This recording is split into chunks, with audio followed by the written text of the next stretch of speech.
So we're going to look at creating and setting up a class team in Teams. I'm logged into the app here as a fake staff user that we have. You'll notice I can see when I click on Teams any teams that person is a member of. If I then click on join or create a team in the top right and create a team, we've got 4 options: class, PLC, staff and other. We want a class and we just give it a name. I'll just call this year 6. You could add the name of the school on the end. You could do a team for each year group. You could do a team for each class if you've got multiple classes in year groups. How you set it up is up to you. And then we've got a couple of options here. We've got students and teachers.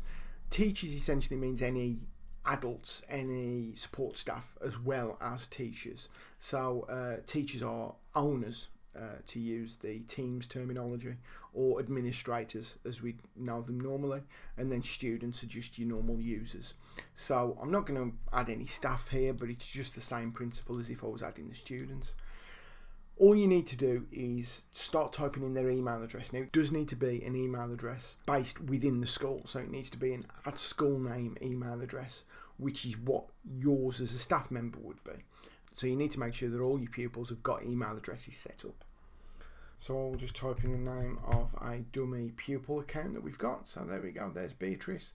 Her name will pop up. So you see I haven't even had to fill in the rest of the email address. As soon as I've started, it's found her. Click on her name. I can then add as many as I want then, and I can click add. I can then add more students if I wanted to and click add again. But once I'm done, click close. So here's our team. We will always have a general channel. So what we can do now is set up some new channels. So if I click on the 3 little dots next to the name of the team, I can add a channel.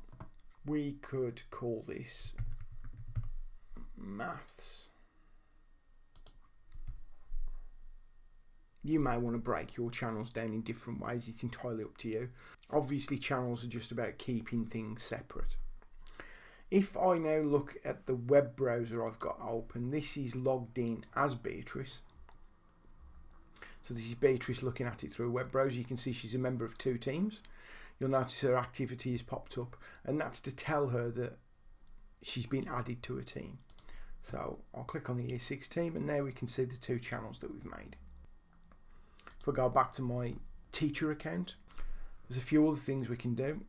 If we want to add more pupils, I can click on the 3 little dots next to the team name and add a member.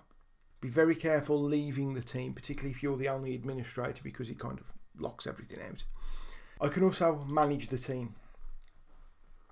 So you'll see it will show you any owners or teachers. So yourself and your support staff and everything will be in there. And then members and guests will be closed up. You can click on it, it will open them all up. And there you'll see a list of all your pupils. You can make a pupil into an owner if you want. But the main reason for showing you this is you can mute the students, and you can mute individual students, or you can tick the box at the top and it will mute them all. And that stops them putting any messages into the team, starting a new conversation or anything like that when you're not there. So you can control what's going on. They can still come in, they can still work on messages, but they can't start a new conversation or reply. The other thing you can do is that in each channel, you'll see these tabs along the top. In the general channel, there's this thing called the class notebook. Now, the first time you click on that, it will want you to set up a OneNote class notebook. So these notebooks that it puts at the top, these are OneNote notebooks. So if I set it up, I can go from an existing notebook, or I can use a blank. So we'll use a blank. Now this is what it does. It will set up 3 spaces. There will be a collaboration space. So anyone can put things in there, edit things, delete things. It is a place for people to just mess around and collaborate. The content library, only teachers can put things in there and edit things in there, but the students can view it. And then you will get a student notebook, and we'll look at that in a second. So I'll just click next.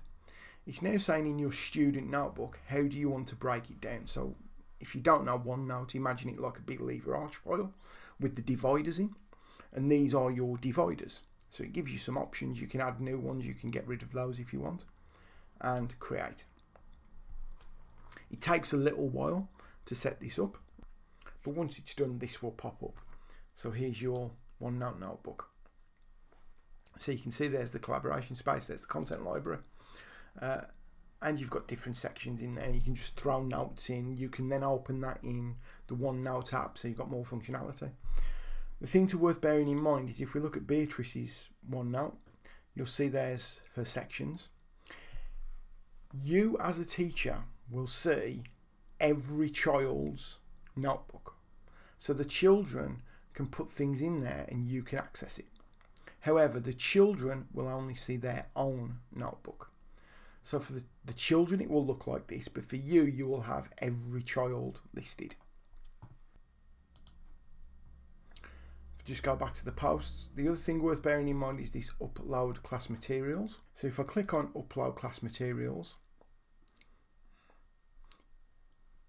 you'll see this pops up. Now if you look at the top, it's simply moved from posts to files, and each channel will have its own posts and its own files. Anything you upload into there, all of the students can access it. So as you can see, they've created a folder there called class materials. You can put things in there if you want, and the children have access to it. In the next video, I'll be looking at the assignments, which ties into these sort of class files. But for now, that should be enough to keep you going and get you set up.